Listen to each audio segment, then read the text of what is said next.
مقعي هو إلياس العبدي. مقعي هو أمين عبد الله عمر. مقعي هو أستاذ أبو بكر حسن إسحاق العماري. مقعي هو فردوس محمد علي. مقعي هو طاهر عبد الولي أحمد. مقعي هو صلاح اسماعيل عبد الله.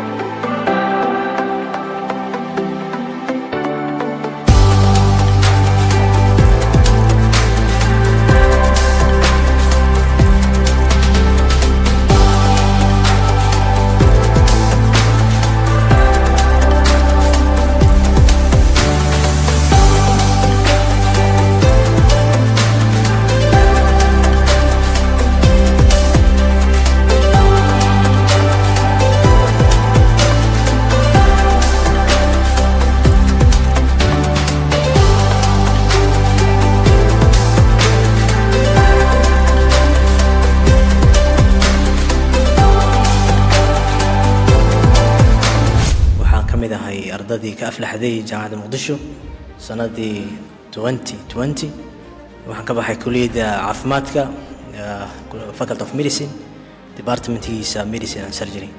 وحن كمدة قلنا جبياش جامعة مقدشو وحن كبحي كلية شرعية قانونكا سنة كي لبكون لبي تبنكي سدح تبنكي.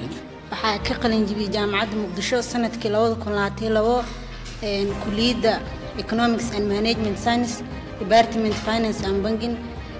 waxaan jaamacad muqdisho ka baxay kuliyadda medicine and surgery baajkii ugu horeeyay jaamacad muqdisho ahaa waxa ka baxay 2018 kamid aha ardadii ka aflaxday jaamacad muqdisho waxaan ahaa baaj 2 public health 2017 waxaan kamid ahaa ardayda ka baxday jaamacad muqdisho kuliyadda caafimaadka qaybteeda public health-ga kuliyadda shariicada iyo qaanunka 2003 2004 waxaan ka baxay sanadkii 2014 Faculty Health Science Department General Nursing.